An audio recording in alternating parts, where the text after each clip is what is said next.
Welcome to Solo, the single person's guide to a remarkable life.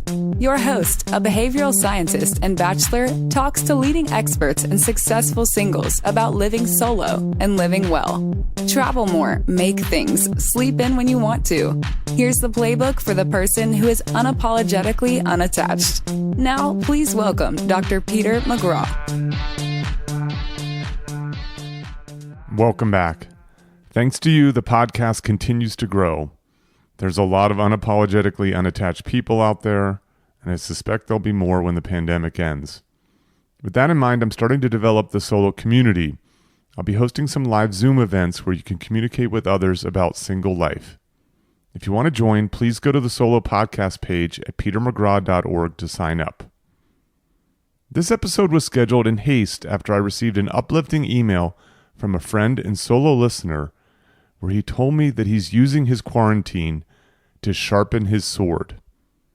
We also discuss his nearly 60 30-day challenges that he's been doing for more than 5 years running and why they make him fulfilled yet undateable. I hope you enjoyed the episode. Let's get started.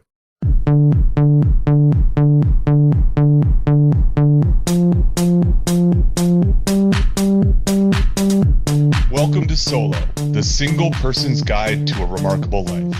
I'm Peter McGraw. Today's guest is Chase Johnson. Chase is a Salt Lake City resident, works in digital marketing, but none of that matters. Chase is an ideal guest for Solo, and you're about to find out why. Welcome, Chase. Thanks for having me, Pete. I'm happy to be on here. This is great. So this is really impromptu, and this is also a first. This is my first ever remote taping of Solo, and it's happening remote for two reasons. The obvious one is we are in week 3 of being sequestered or so, and thus we're not able to be in the same room. The second one is I am in the middle of the desert in Joshua Tree, and as I've mentioned, Chase is in Salt Lake City. Yes? You got it. Yep. Yes. So this is a bit of an experiment.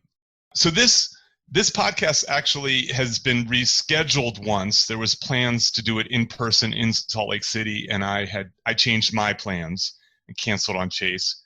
And then I got a really thoughtful, fun email from you. And rather than type out a response that was equally thoughtful, I called you. But you said something in that email that made me want to get you on the podcast immediately. Do you know what that is? It's got to be one of my last paragraphs around the dating scene. No, not at all. Actually, I'm not interested in your dating life at the moment. Fair enough. I mean, not that it's not extraordinary, I'm sure. We'll get to that, I guess. But you had said that you were using this time to sharpen your sword. Indeed. And I liked that for two reasons. The first is that I use a sword metaphor in my new book, Stick to Business. In chapter 6, it's called Work Hard or Hardly Work. I talk about the master craftsperson. I use the example of the blacksmith who looks like he's kind of slaving away, pounding metal in this sort of as drudgery. But really, every swing of the sword matters to him. He's an artist, actually, every swing of the hammer matters to him. Every swing is artistic in that way. And so the idea being that all that work, you end up creating a sword. How amazing is that? But my argument is that the act of making the sword can become pleasurable, enjoyable, satisfying in and of itself. It's not just the outcome of that. And so I love the fact that you used that idea of sharpening your sword metaphor. And then the second one is I've been doing a little bit of writing around the pandemic and especially adjusting some of the lessons from the book. I did a webinar the other day, and in it I basically said to the audience, I just told them to wake up. Like this is a call to action. Like if you are not working on your health, your relationships, your career, your economics, if you're not figuring out how your life is going to be different, better coming out of this, how you're going to be better prepared for the next black swan, which I think we'll talk about, the next crisis, whatever it may be. Yeah. You're just sitting and watching Tiger King, you're missing an opportunity. Big time. And so what I liked about your email, and I think we want to start with that, is it sounded like your first few days in quarantine and being sequestered were a little Tiger King-like. Yeah, big time. I binged Tiger King in the first, couple days. Absolutely. I think that I learned a valuable lesson. Like I was able to reflect after. So let's actually go set it up, right? Sure. So let's not be abstract. Let's get into the details of, at some point you got a message, all right, you're going to have to be homebound, you're not going into the office and so on. And so I know this is going to sound familiar to the average listener, but take me through your sort of thoughts and feelings and actions in those early days. Okay. Yeah, big time. So I would say from my perspective, when I got the call of, hey, I want to say it was probably around March 13th that we got the word that, hey, next week the office is we're going to transition into working from home over 2 or 3 days. And so get your stuff and get prepared to work at your home or wherever is convenient for you.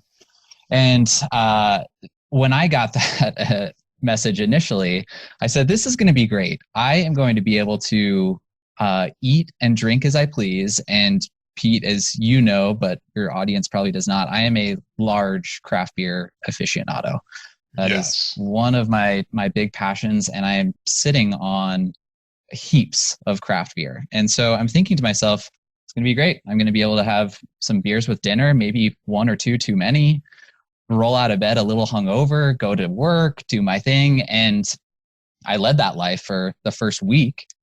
And it's... How old are you, Chase? 32. 32, okay. You are a long-time listener. Long-time listener, first-time caller. Okay, so you're stoked. You're like, okay, I can have an extra beer. Correct. So it's really life, and that went on for a week. Yeah, I would say approximately a week. Yeah, I was kind of going through the motions of work. And then again, my evenings were kind of, work is crazy, as you would imagine in healthcare staffing. My directive is kind of changing pretty frequently. So it kind of became this like vicious cycle, if you will, of working until 7 or 8 at night and then coping with a lot of beer. And that was not a fun lifestyle to be leading after a week or so. I think I mentioned in the email to you that something profound kind of hit me just by happenstance. I was listening to another podcast, and one of the lines in the podcast, I'm paraphrasing here, said something to the effect of, you have an interesting opportunity in quarantine, and I would challenge you to pretend as if there is an ultimate version of you in the room with you. How would that person analyze your decisions that you are making? And right then and there, from that point forward, I changed on a dime. And I can send you the podcast if you want to throw it in the show notes or anything like that. But I will also, I may ask, actually, I'm going to ask you, do you mind if I publish the email? Oh, that's fine. Yeah, totally. Okay. Fine. I'll also put the email in the transcript for people if they want to see it. Perfect. Okay. Love it. But basically pretending that there was another ultimate version of me and analyzing myself was a profound thought for me. And it has dramatically shifted my behavior. And similar to, I don't know if it was a parable in Shtick to Business or where that story came from, but the sharpening of the sword, or the swinging of the hammer, if you will, has become an ultimate obsession for me. I was thinking yesterday was probably a heavy alcohol consumption day for me with 2 beers. Like that was a lot for me to be consuming. And I noticed it impacted my sleep. And tracking and measuring those types of things are profoundly more interesting to me now than they were 3 or 4 weeks ago. So I like this. I like how I'm, my lack of ability to be articulate. Like I'm yelling at people to wake up and this is their call to action. And then someone else on some other podcast just puts it perfectly about this ideal, authentic version of yourself.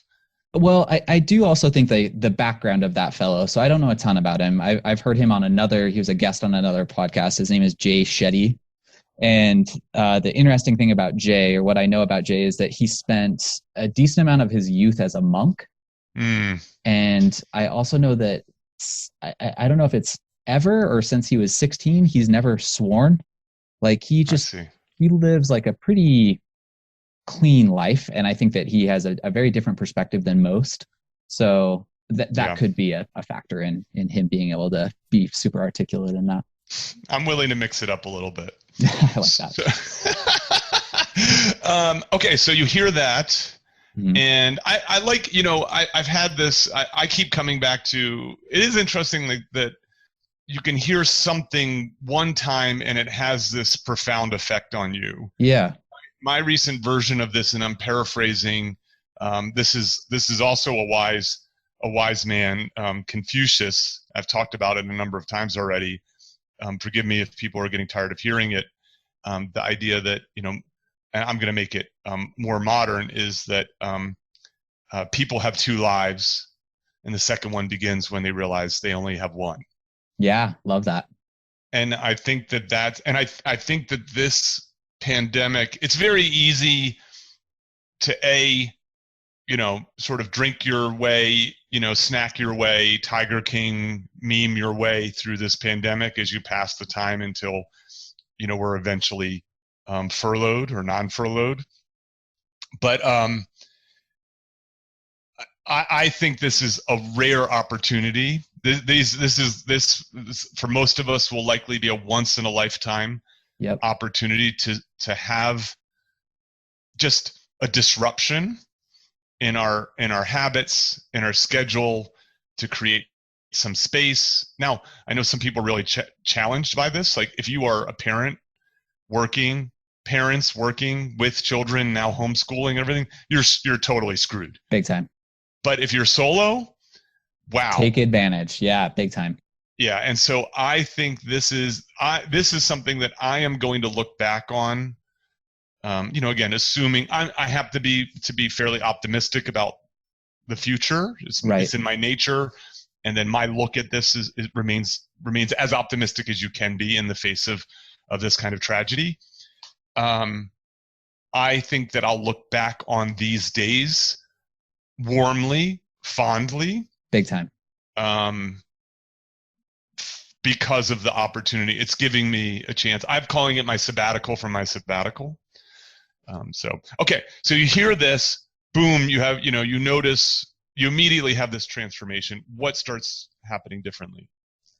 Yeah, it's kind of the stars are aligning, Pete, in the sense that the 30-day challenge that I had, which we can talk about in a second here, for March was, I was journaling in February, and I was noticing that I would journal, and I wasn't very excited about my day or how I was living my life. And I kind of outlined these personal rules for myself that what I classified as the 5 foundations for a good day. And again, this is completely personal to me. I think some are transferable to other people, but others are not. And so throughout the month of March, I'm focusing on doing each of these 5 things every day.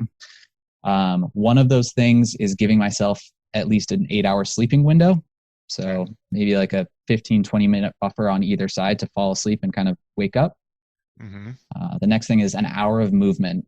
Before quarantine, that would look like a spin class or going to the gym and weightlifting or boxing or yoga. In quarantine, that kind of developed into an hour-long walk. If it's a light day, if it's a heavy day, I would do do you know what a Murph is? You familiar with that? Yes. Yeah. I actually, so Murph is it's pull-ups, push-ups, air squats, and a run. Yeah, run time, right? Run first, and then all those, and then a run to finish as well. Yeah. So Murph is so I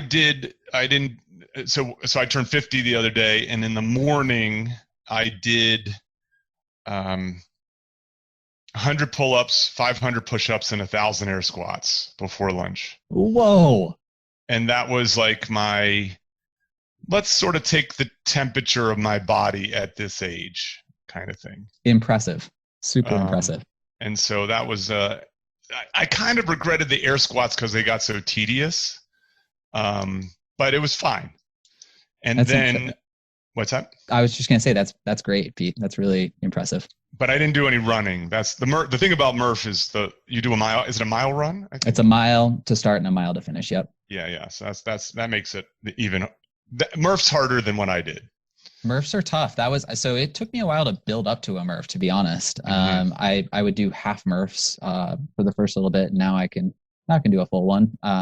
Not with knees, I mean, we'll try to get a picture of you, but for the listener, like when you hear about you liking craft beer, it's easy to think of this kind of guy who's got this big bushy beard and a big beer belly and so on. That's not the case. You do have a cool mustache, but you are a fit guy. It's a Corona stash, let's be clear. It's not going to be on my face after this quarantine. I'm not a big fan of mustaches. It looks good on you, I must admit. I've heard a few people say that, and we'll see what it looks like out in the real world, but it's terrifying. Okay, so 8 hours of sleep, 1 hour of movement. Yep, you got it. The next thing is, again, personal to me, don't drink like an asshole rule. Okay, good. So drinking like an asshole to me is anything over 2 drinks, I would say. Okay. Like you're kind of exceeding your limit at that point. And so the rule in place, a lot of my friend group is centered around craft beer. Mm-hmm. So that drinking like an asshole is somewhat inevitable. So I said, if I do drink like an asshole, that means 0 beers the next day. So so you have a penalty for failing that one. Correct. Yeah. So there's that one. And then this one might be a little bit more transferable. I try and drink half my body weight in ounces of water per day. Okay. I think hydration is a big... Especially number 4, see number 3. Right, correct. Right. How did you do day previously? And then Pete, the one I really had trouble defining, and I think with those previous 4, all of them are metric and number based. This 5th one, I had a lot of trouble getting to the bottom of, chatting with like my therapist and friends on how to quantify this. And I've identified it as intimate relations or intimate interactions. And something like this, what we're doing right now, would qualify in my mind. I see. And I felt very scummy when I tried to quantify it. And so after about 5 or 6 days, I said, I'm going to kind of define intimate interactions for myself, similarly to how the Supreme Court defines pornography. Yeah, so you know it when you see it. You know it when you see it, precisely. Yeah, so I actually appreciate the fact that like I don't get a 0.5 and then you having a threesome gets a 2.5. Right, exactly. Right, yeah, that would just make you feel like a bad friend, right? I get it. I understand what you mean. That's great. But the idea is that you're pursuing some sort of intimate interaction every day, and the better the quality, the better you would sort of quote unquote score that, so to speak. Correct. Like there would be days, the reason I wanted to bake that one in there is there would be days that I would, be working long hours, and the only interactions I would have would be with work people. And the work people are great and important to me, but I also would say friends and family are equally, if not more important in my life. And so fostering those relationships are, you have to focus on it. And so this was in February that you were doing this? This was in March. So it coincided with, again, like March 13th is kind of the day my world changed a little bit, and I could still focus on those things. And I think the first week of quarantine, I was pretty liberal with like that rule number 3 of, if you're drinking too much, like, I don't know, I compensated with more water the next day or whatever that looked like. Like I've violated that a little bit. What strikes me about you is you seem to me to be a kind of work to live kind of person. Yeah. You're clearly good at your job. I have no doubt about that. I just it's a hunch, but I'd be surprised if your manager's not happy with you. I appreciate that.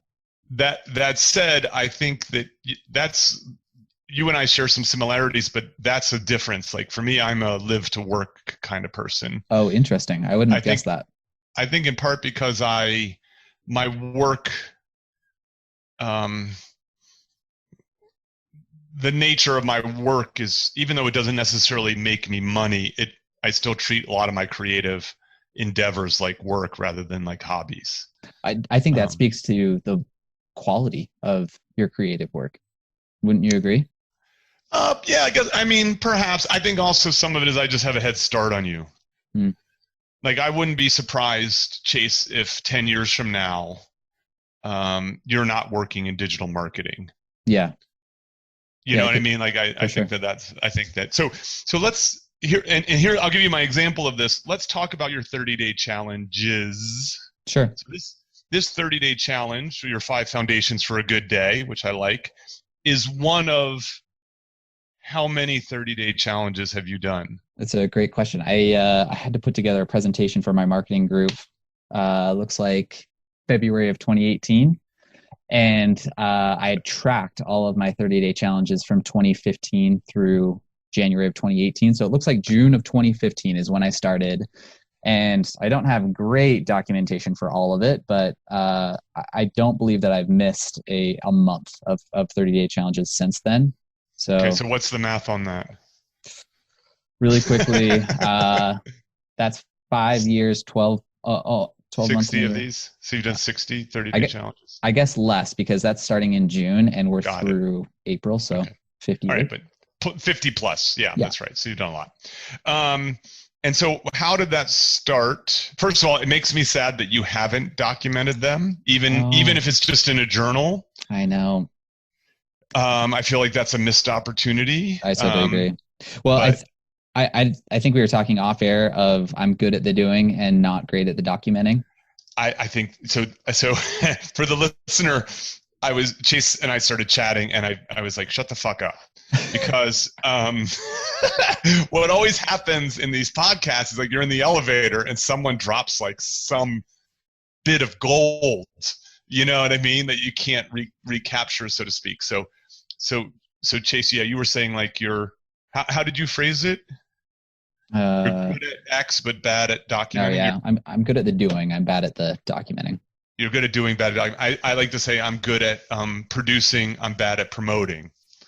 And it helps to have the 1-2 punch. Can I ask you, I know you don't want me to be interviewing you, but I feel like the promoting aspect for both your book currently and the podcast as of lately, it has been really exceptional. I think you're doing very well at promoting those things. Was that a conscious switch that flipped rather?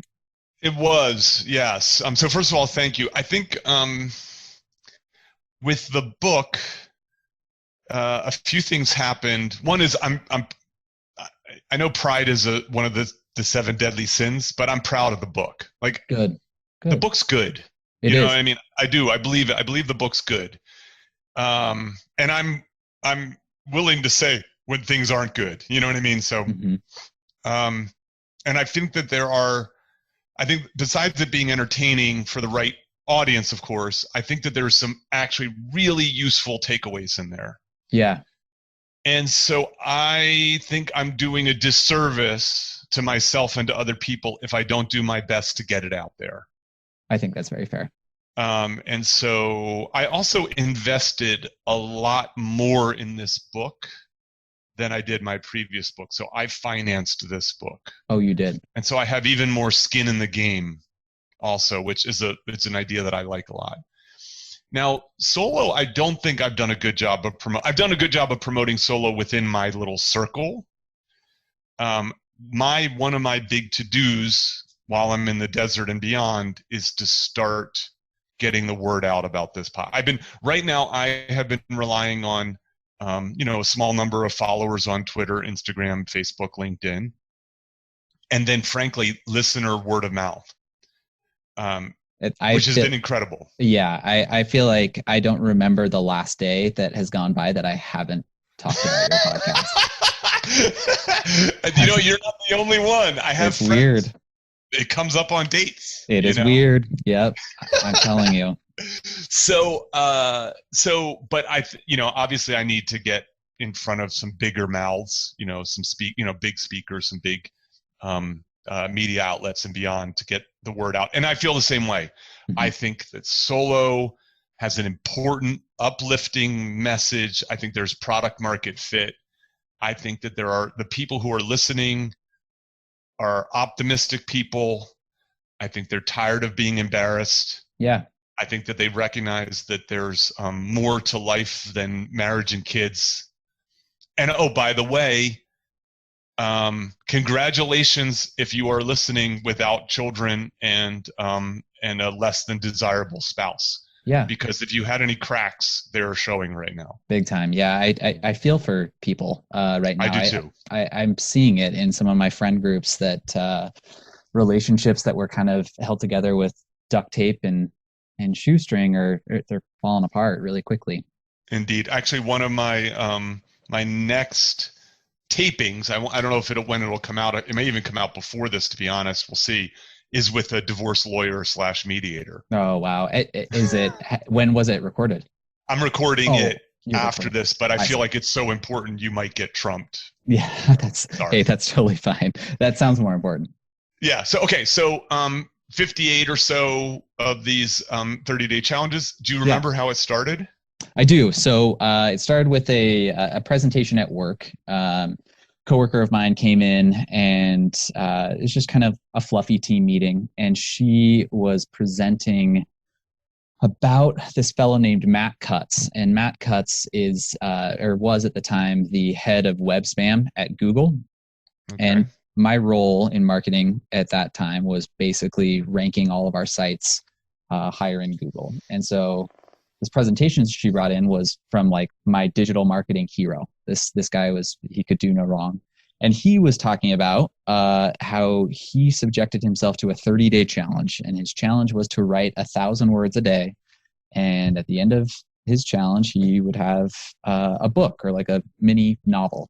Mm-hmm. This is like there's like something in November. It's like Novel November or something where people try to write a book in a month. Oh, really? Cool. Yeah, there's people do this. I didn't know that.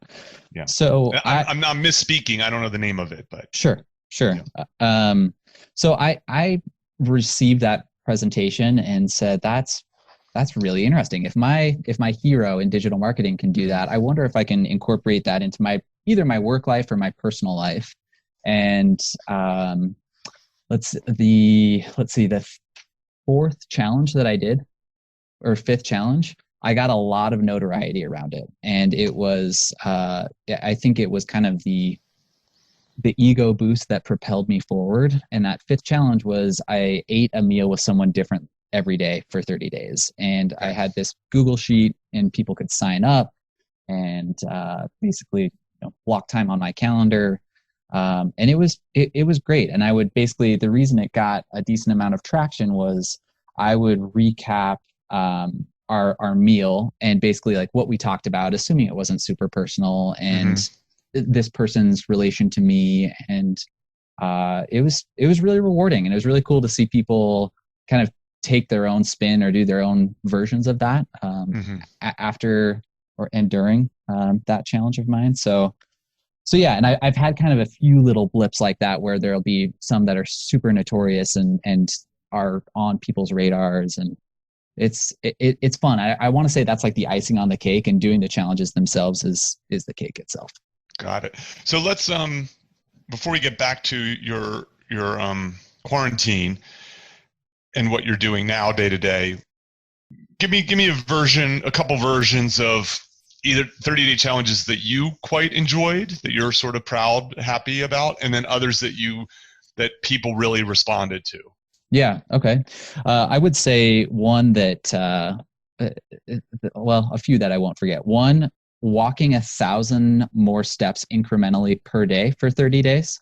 You know what? I actually know about this one because we have a very close mutual friend, Mark Fernie. Yes.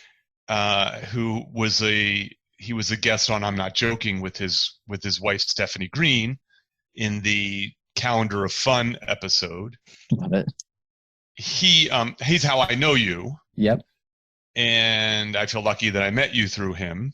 Likewise. He told me about this one. So that's a memorable one. That one was a memorable one, especially towards the end. Like when you're getting into 25,000, 26,000 steps the next day, 27,000. Like I'll never forget what those days looked like in the last 5 days. It was wake up early, get as many steps in as I could before work, go to work. And you were not on a treadmill. You were actually outside for this. I was outside. It looks like that was, what month was that? I have some of these documented. Uh-huh. It looks like July, the month of July. So I had a decent amount of daylight as well. Okay.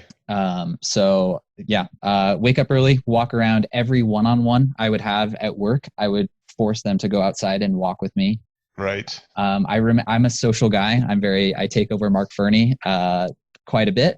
And so my calendar was very full. I remember there was a concert at this big outdoor amphitheater that I went to in one of the last days of the month. And in between the opener and the headliner, I was doing laps around the entire stadium. But I want to say, I'll track it down and send it your way, but I want to say it was something like 267 miles walked over the course of that. That's impressive. The only thing close to what I can imagine that to be like, this is many, many years ago now, me and a buddy did a 22-mile walk around San Francisco one day. Ooh. Is that the entire perimeter? Yeah, I mean, I'd have to, this was pre, GPS map it out kind of stuff. But, we did a big circle across the Golden Gate Bridge, you know what I mean? Fun. Did the full thing and then ended the day at a San Francisco Giants game. Fun. And, it was quite a day. And that was a lot of walking. And I'll be honest, my feet were cramping by the end. Yeah, doesn't surprise me. That does not surprise me at all. That's a good one. So what else do you got? So that's a good one. I kind of in a similar vein, I really liked and hated training for and running a marathon in 30 days. I can see that. That was the reason I hated that. We'll go with the bad and end on the good. The reason I did not love that was I destroyed my knees doing something like that. And I'm a relatively fit guy, as you mentioned, and not having the ability to run still long distances. This is a year ago that I did this challenge. I don't think I could run more than 3 or 4 miles right now without being in severe pain. That sucks. That's the gift that kind of keeps on giving. The good thing about that, again, kind of the ego boost is I against the wishes of my doctor, I ended up running the marathon in pain, but it was a small marathon. It was the Grand Valley Marathon in Colorado, and there's 27, 28 runners, and I took 3rd place. All right. So that felt pretty good. I'll definitely reflect a decent amount on that. Do you have any 30-day challenges that when you sort of look back on, you're a little embarrassed by? Yeah, I do. I think for this audience, this one might be really appropriate. So I was in a 6-year relationship with a girl, and these 30-day challenges probably started halfway through that relationship. And to be honest, they took precedence over a lot of my relationships at the beginning of these, like looking through some of these previous challenges.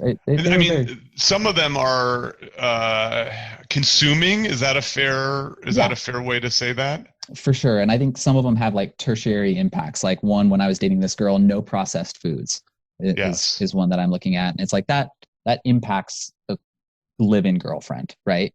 Yes. So, and I guess I just wasn't really mindful of that. But yes, in June of 2017, I had a 30-day challenge of be single after a 6-year, or in the midst of a 6-year relationship. And my intention during that singlehood, if you will, was... It was like a trial period? You're like, correct. I'm going to be single for 30 days and correct. See what it's like? Precisely, because I was basically trying to manufacture, you don't know what you got till it's gone type of thing. And I really ended up liking my 30 days of singlehood. My partner at the time did not like the 30 days of singlehood. I can imagine. And so getting back together was we didn't get back together. Like at the end of 30 days, I said I'm kind of done here. But I'm embarrassed that that's how I did it. Did you use? I mean, so here's my question. So first of all, hearing that, I mean, first of all, we should talk about a screenplay because there's a movie in that. There's a rom-com style movie in that, or a solo-com, so-com style movie in that idea. I love it. By the way, if you're listening to this broadcast, you are stealing our idea. If you write that screenplay. We want credit.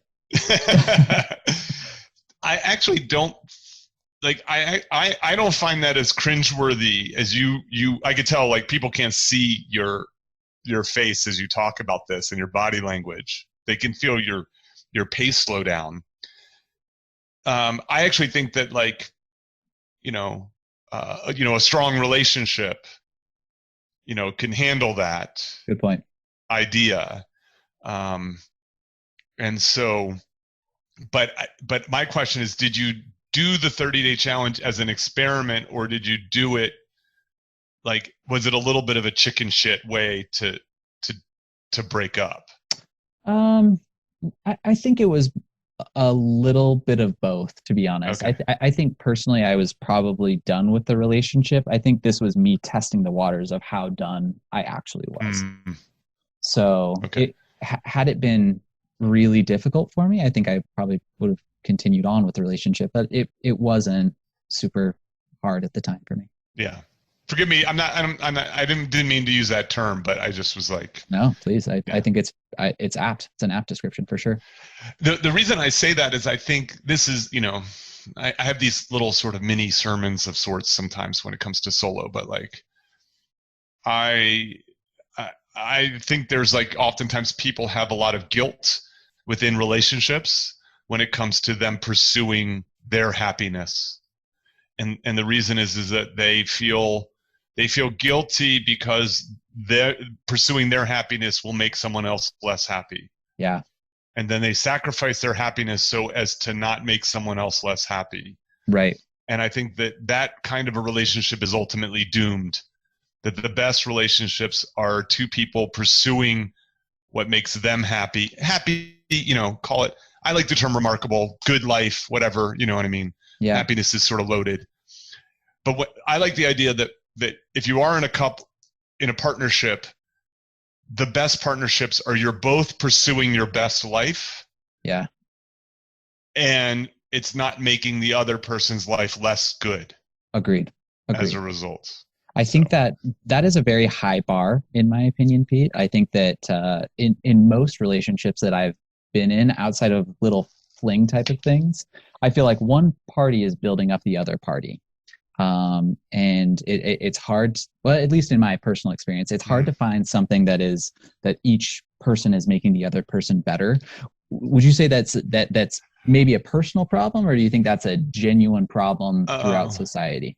Yeah. Okay. So let's talk about this from a Coe's theorem standpoint, right? So for people who are not familiar with with Coe's theorem, it's this economist, obviously his name is Coe's, came up with this idea. I'm gonna butcher this, or maybe it's Pareto optimal, Pareto superior. I think I'm getting this wrong. I should have prepped this, but essentially the idea is that, like, I think within most relationships, you want to seek out a kind of Pareto, like, you're at least Pareto optimal. That is, that no one is sort of worse off. Yeah. In a sense. And then the Pareto superior is that no one's worse off, and maybe both people can be better off. I forget exactly how it is. Like, okay. I think the idea is, and again, I'm not anti-partnership. I'm not even anti-marriage. I just think that it's overprescribed. Right. Right. So what ends up happening is, because people believe they ought to be in a partnership of some sort, marriage or otherwise, they end up cutting too deep. They end up making too many sacrifices in order to have this thing. Sure.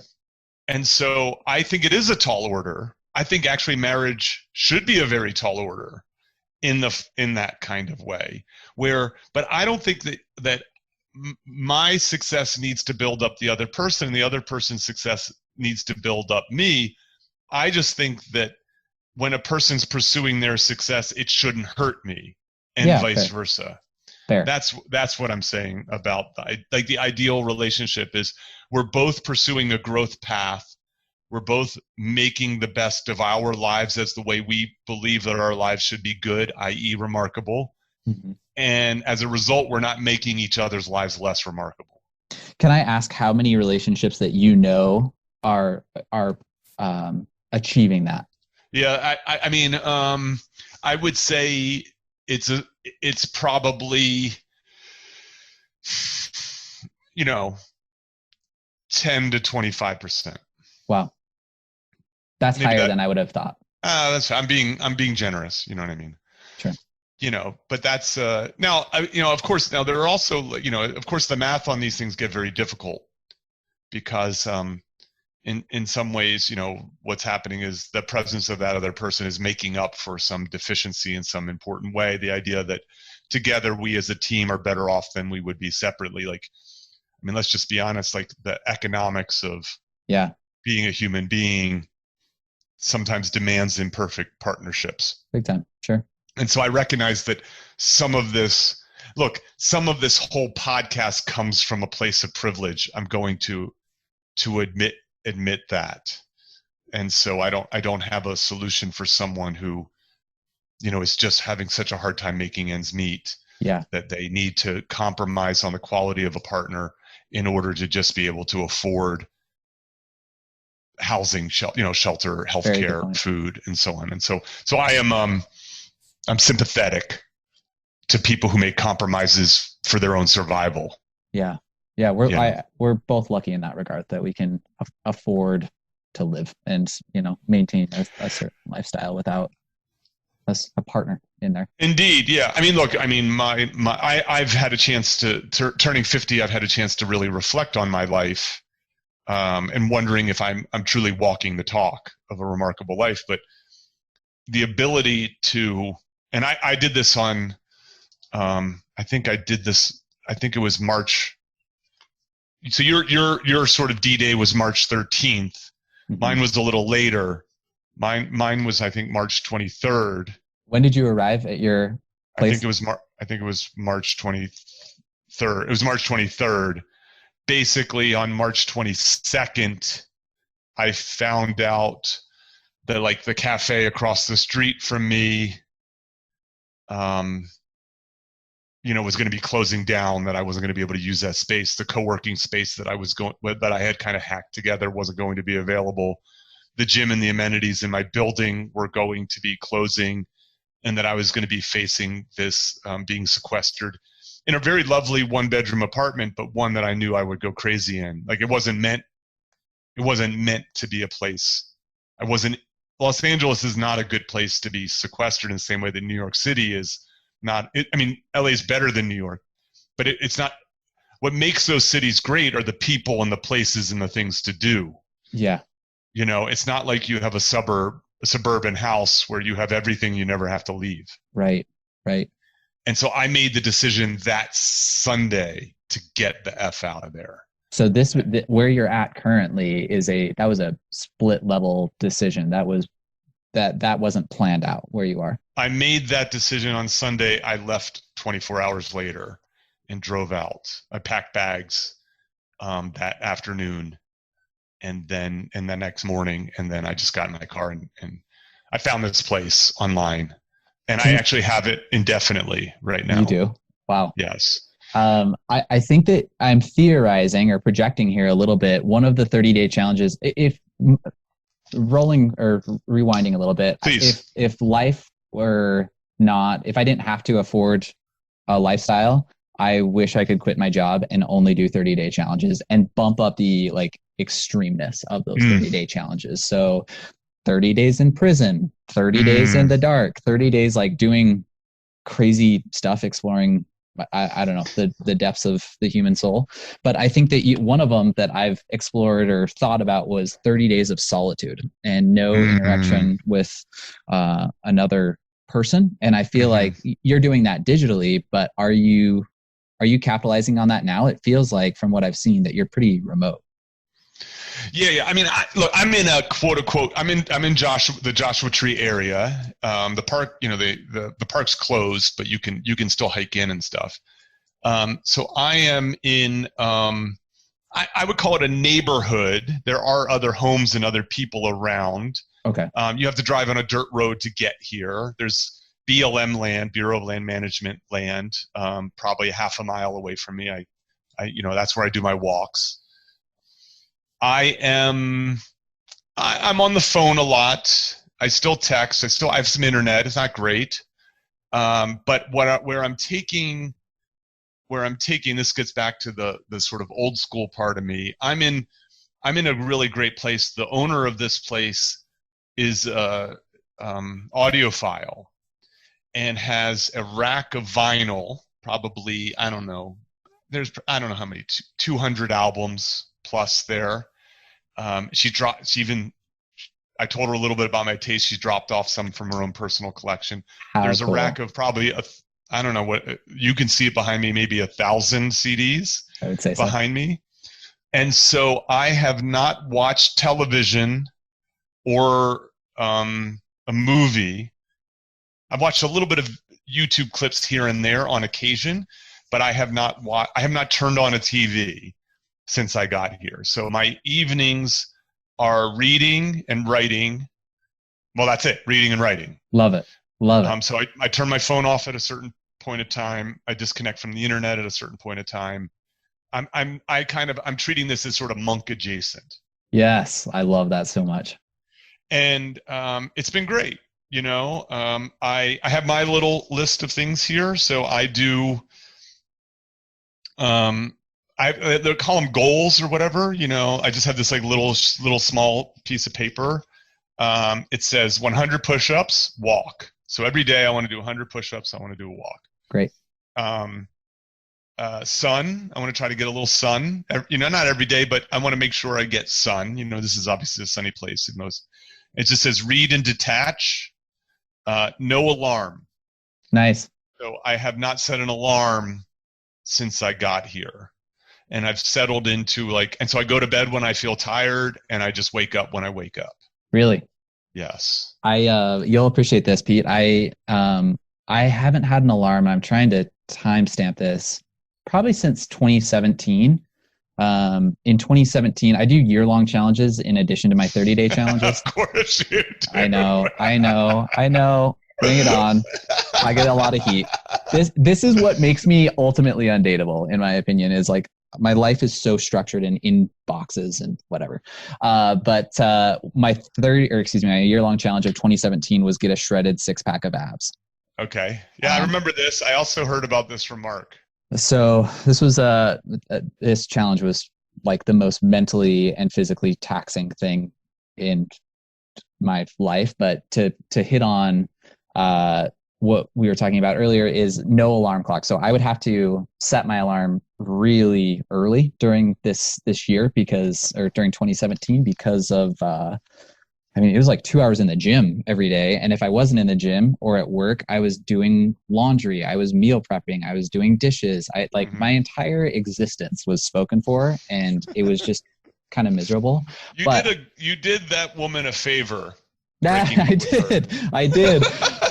Here, I'm going to have you sign that and we'll send it to her.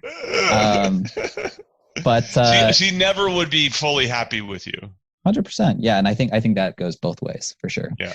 One thing I should mention, I'm relatively notorious for these 30-day challenges and year-long challenges, but I say the undateable in jest, and I feel like it's taken a long time, but I've broken down the letter of the law versus the spirit of the law. I like that. Previously, I was very, very strict. If I didn't follow these challenges to the T, then I would be very hard on myself, probably very hard on the people around me. And now it's this is what I'm striving for this month. And if I don't hit it, if I hit it 90% of the time, that's good enough.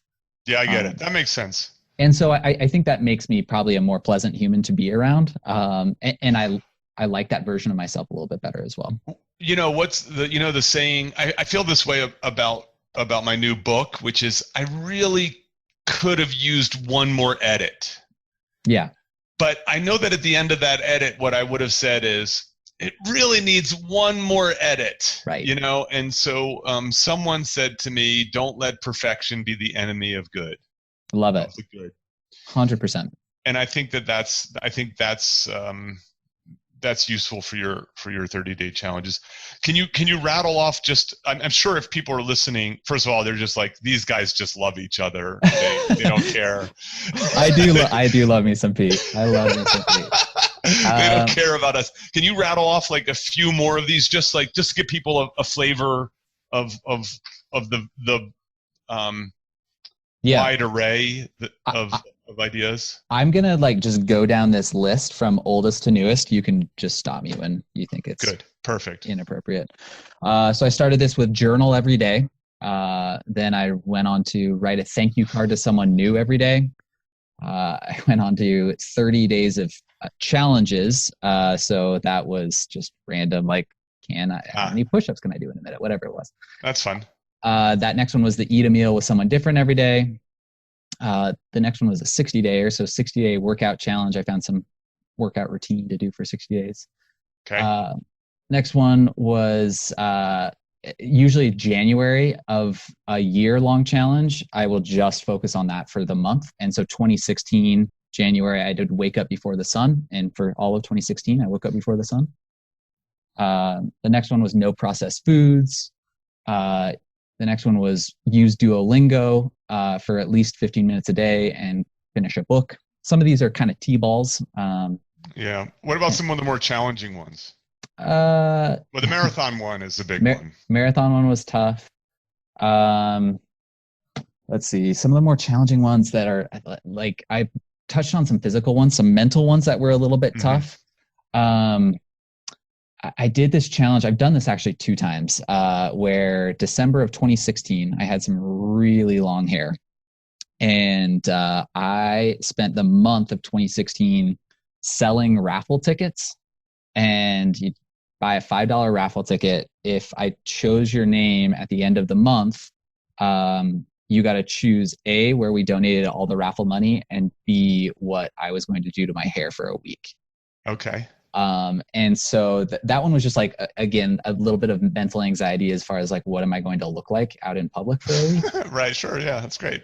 And luckily for that version, my mom won. In a subsequent one, I think it's a mutual friend of ours, Ray Bradford, won, and he was not nearly as kind. So I'm not surprised. Not surprised. Yeah. That's great. So, I love these things, obviously. Like I don't, hey, one 30-day challenge that was mentally exhausting that I really need to touch on, that similar, like you had that day one transformation. I don't know how this has like slipped my mind until now. I did a 30-day challenge with, there was probably 4 of us. It's rare that I get people to join me on this, because I feel like a 30-day challenge needs to be personalized to something that is sucking in your life that you want to change. Yeah. And so one of my friends pitched this to me, and I thought it was actually pretty genius. He wanted to do 30 days of fear. So something that scared you every day for 30 days. And that could be something lame, like going up and talking to that attractive female that, that you wouldn't otherwise talk to. Or that By the way, I disagree. I think that that's a very real fear that men have. Sure. In my typical Chase fashion, constructed a few things in there that were less fears and just dumb. Like one day I took police grade pepper spray to the face from a friend that was a police officer, and that one was another one that was a gift that just kept on giving for like 24 hours. Yeah, that's brutal. But there was 4 or 5 of us that started, and I want to say only 1 or 2 of us finished, because it was like an attack on your senses every day. That you had to do something that was very, very difficult. every single day. And by the end of it, like I was super exhausted, but I was also, what fear looks like after that, I actually have no interest in doing your 30-day fear challenge. I mean, I'd have to really push myself to do that, to be honest. I compliment you for doing it, but I think one of the benefits of doing it is when you can confront fear in that kind of way. Absolutely. It can have this freeing effect. Big time. I got some news this week alongside all of my coworkers that at least at my level, 7.5% of our salary is chopped off for the next 4 months. Okay. And voluntary furloughs are welcomed. Like if you want to raise your hand and say, you should take one, Chase. I could probably financially get away with it. What weighs on me is I have a big job. Like what you mentioned earlier, I think your boss would say glowing things about you. I would feel tremendously guilty to leave her with the rat's nest that is my job. Got it. It's Wait, difficult. is it because of your job is always like that, or because it's especially bad right now? It's always complex, but I would say it definitely the situation at hand has made it even more so. Yeah. But okay, hold on. I'm going to say this as someone who cares about you. Okay. If you're that valuable, when this all ends, you should ask for a raise or ask for additional benefits. Yeah, I think if you're so valuable that you feel guilty leaving, they should be compensating you better than they are.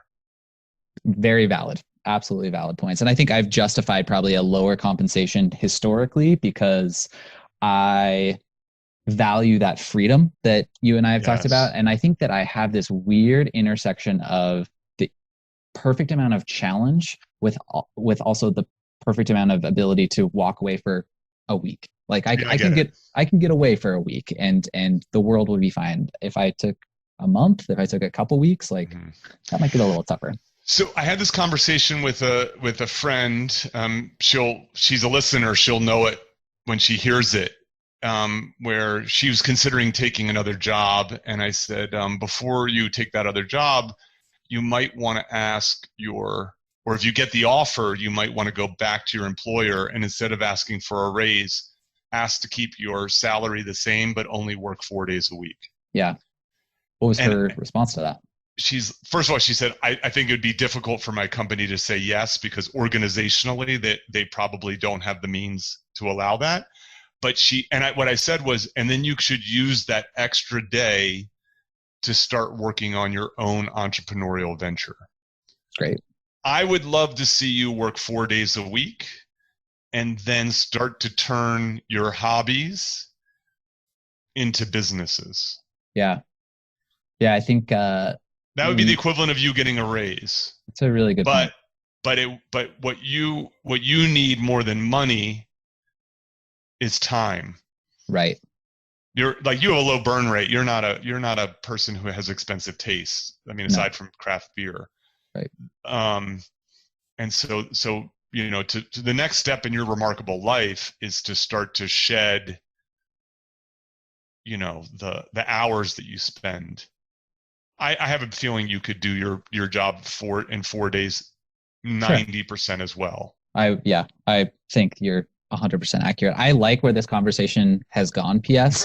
The point I was going to make on that 7.5% and at higher levels. It's much higher. I was really surprised at how little that impacted me in the sense of like, I think most people would react in some sort of like, oh man, what am I cutting out? What is next for me? And for me, it's like, even if I was still commuting to work and still had the same exact expenses, it's I feel like I've found something in quarantine that I didn't know that I had, and that's adaptability.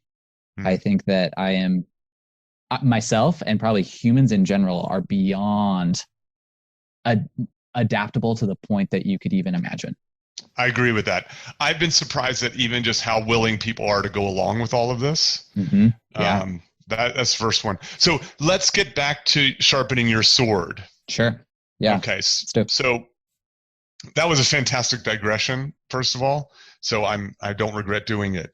Likewise. So you get this wake up call and you immediately change your behavior. Yeah. In what ways? The drinking subsides. I think the hour of movement per day had digressed into, well, I will walk for 2 of these one-on-ones, and it was constrained to just that. It was constrained to walking. And for better or worse, I don't like to admit this about myself, but like when I hop on the scale in the morning, that will dictate in my mind, like, okay, is this an intermittent fasting until lunch type of day? Or is this I can eat breakfast because and not that I crave breakfast or anything like that. And I've stopped caring about that. I care more about, am I hungry? I'm going to eat, I think it's, the superficial things have kind of gone by the wayside. I feel like that first week was very selfish and I got to work my tail off, and then I'm going to drink to compensate. Now my days are they're structured in a way of I'm going to work. And before this podcast, I had a 2-hour long conversation with another friend and a quick 15-minute powwow with another friend. And I think that people are feeding off of positivity within quarantine because everyone is so in we'll call it the Tiger King rat race. Yeah. And I have the benefit of being there for a week, and I know how people were feeling.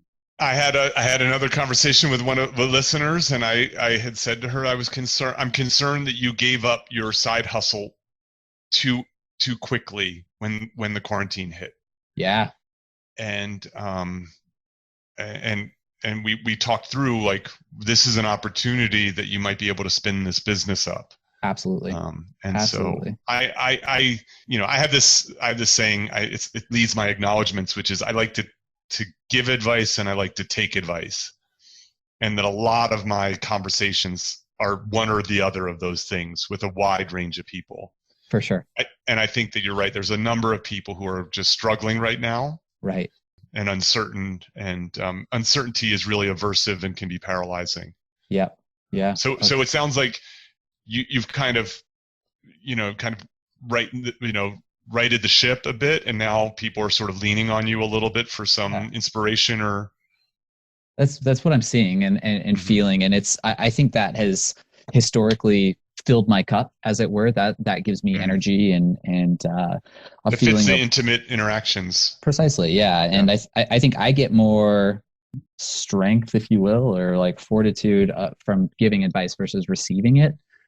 Especially when people impart that advice. I love to see a friend of mine is dating this guy, and he's long distance. They don't subscribe to the same religion or ideological beliefs, I should say.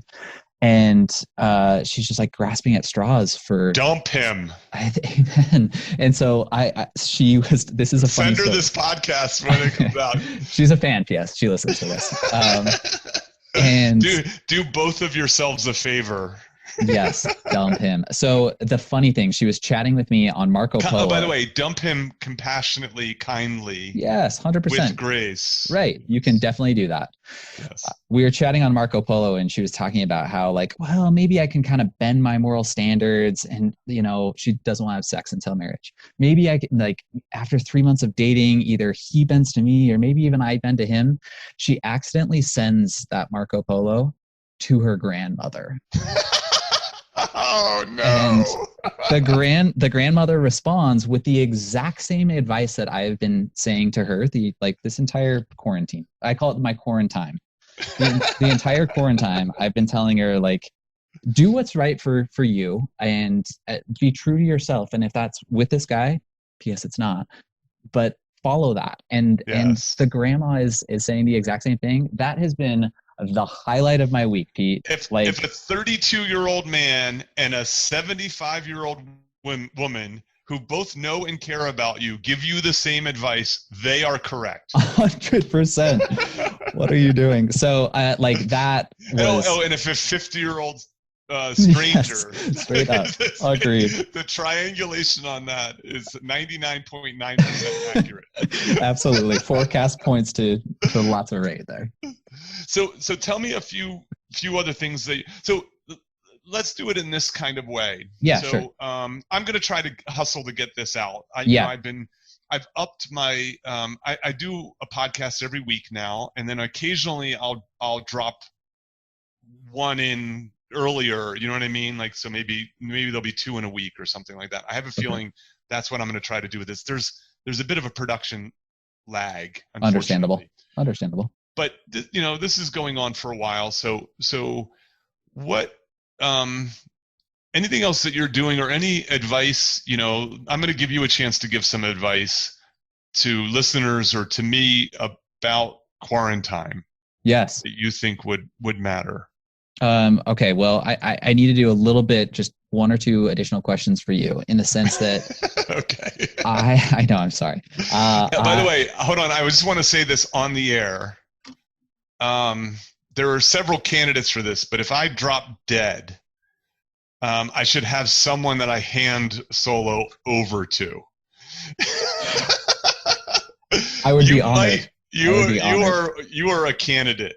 I would absolutely be honored for this, just so you know. Okay. That would be so much fun.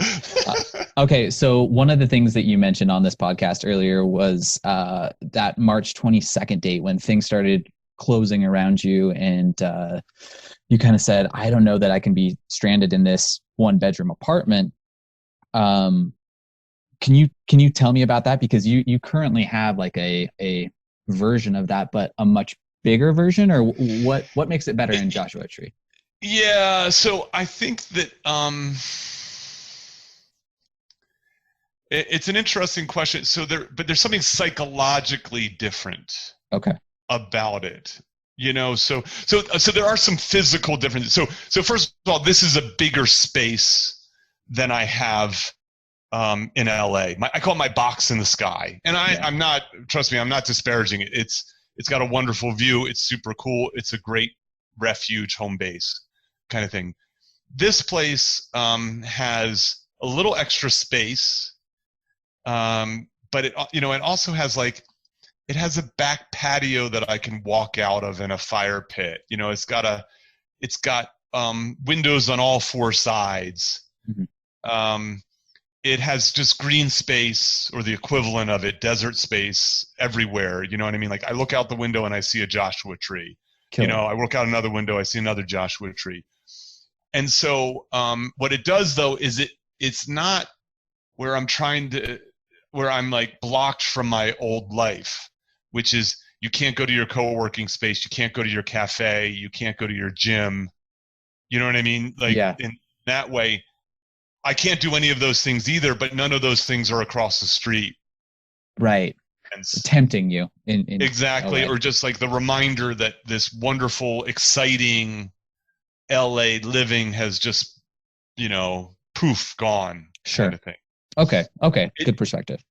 And then obviously the vinyl and the CDs and all that adds this extra element of like old school. Like, I'm living seriously old school. Like, I brought a bunch of pads of paper in my journal, and I'm doing a lot of like writing by hand. Amazing. I brought a pile of books that were sort of languishing a little bit because my LA lifestyle was being a little, was being a little too much. This is exactly the kind of thing I ought to have been doing. Mm-hmm. Like, actually, I have this idea. I'm going to probably try to come back here every April or May. Good for you. Because that's what I should be doing, is detaching myself every so often. Anyways, it's just there's never a good time for it. And absolutely. Yeah. And so this was like the sort of kick in the ass to do the thing that sort of in hindsight was an obvious thing that I should be doing for a sabbatical anyways. I'm terrible about vacationing. Okay. I never vacation. I think the best that I can do is a retreat, and if Bill Gates can go and spend a week in a cabin every year with a pile of books, you could do the same. My life's not too important to do that. Straight also. Up. Absolutely. What I mean? Kind of thing. Perfect segue, I would say, Pete. So I think that what I heard just barely that I am glomming onto, and I hope people also hear is that this is the kick in the ass. Like Mm-hmm. this is your opportunity. I wanted to, the reason I asked about your place in LA is because my place is 400 square feet of concrete and windows. And Mm-hmm. it's very, like, I'll hop on Zoom calls for work and people are asking me, are you in prison? Like this, it's very, it's very dry and very, What's it sort? It's there's a word for this, ascetic or something like that. I can't think of the right word. I don't know. I guess for where I'm going with this is the only thing that I have in my life right now, or the only thing that society, I guess, expects of me is that I work. I'm lucky enough to still maintain my job and that I stay inside. And I think with those constraints, it is infinitely fascinating how I have filled the time. And I think for people, you are going to look back at this point at some point in your life. And for me, I don't want to be the person that said that I binge watched Tiger King 4 times. I want to be the person that completed a Murph like 10 times, or explored a genre of book that he never would have thought, right? Or my uncle passed away earlier this year, and I inherited his iPhone and his his music collection, and it's very similar to what you have. Like, I've spent evenings just deep diving into how he thinks and how he was listening to music in 2013. I'm about to, you're going to make me cry. That's amazing. The cool thing to that, or that on top of that, is I've taken his iPhone and there's 1,500 songs on there. I've created a Spotify playlist. We can throw this in the show notes too if you want. Oh, that's great. Yes, we should definitely do that. I shared it on his Facebook page. Is still super active because he was a very loved human. And I shared that a week or two ago, and people are stoked. I don't have the full. I'm super misty right now. I love that. I'm glad. He was a special guy to me. So like, I think now is the opportunity for everyone in their lives to kind of look around and say, what's important to me, and give yourself permission to be okay that that's important to you. Like, craft beer is important to me. I'm not going to beat myself up that I have one craft beer every night. Like, that's not a problem in my mind. So, I think whatever that, it's going to be very unique for every individual, but honor who Pete is, honor who Chase is, listener, honor who you are, and explore the things that make you you. Yeah. I want to reflect this back. So, I have these different principles that I've been working on for these, sort of solo principles. And, I do think that one is more important than ever. And it's this idea of to create more than you consume. Love that. It's very easy to get passive because you're supposed to be at home. Yeah. And the easy thing is to flip on the TV, and the easy thing is, and so, but creating stuff is hard. Like making that sword is hard. Big time. The difference between watching someone make a sword and making a sword is at the end you have a sword. Yeah. Yep. Right. And so like, if you're going to listen to music, I think that's great. You know what I mean? That's fine. I think there's nothing wrong with using consumption to create pleasurable feelings and to cope and to deal and distract and so on. I'm not going to dissuade people from doing that. Same. But I like the idea of making a playlist that you share with other people, because now you have something to show for it. Yeah. And so I lean on people as like, if you can work on, start your one pager for the what's going to become your secret project. Big time. And even exercise is an act of creation. Yeah. Because you are transformed by that. You have something to show for it as a result of it. So absolutely. But I can't tell people what that thing is. That's unique. Impossible. It's unique to them. Right. I 100% agree. Yeah. So that's good. Chase, I knew this was, I kind of hustled this through after I got your email. Yeah. Thank you for saying yes to this. Yeah, it was very fun, Pete. It was great. I have one last thing I'll say. I figured out the name of this thing. It's Novel Writing Month or NaNoWriMo. Huh. And it is November? I don't know if it is in November per se. I think it's, I don't know if it has to be any particular month. Okay. It just has to be a month. Okay. Interesting. Where you do it. So there's even a 501c3 nonprofit, NaNoWriMo. Interesting. I love that idea. I'm not going to do it. I don't have interest in writing a novel, but I love it if someone else would decide to do that. Yeah. Some listeners take some inspiration and do that. Please do. So if there's ever a chance that you go into show notes, this will be one of those show notes. I'm going to put all these things in the exhibits, including your email. We'll put the Spotify playlist. I'll list these 5 foundations for Chase's Good Day. Love it. The podcast that kicked you in the ass, and so on. I love it. Chase. This has been fun. Can we do this again? We'll see. Okay, deal. Actually, it would be fun to, when your 30-day challenge TV show or book comes out, I would love to have you on Solo, the Single Person's Guide to a Remarkable Life. Now we are talking. Chase, thanks so much for your time. Thanks a lot, Pete. You're great. Cheers. Thank you for listening to Solo, the Single Person's Guide to a Remarkable Life. For more about our guests and show notes, go to petermcgraw.org. Please subscribe and share with your single friends.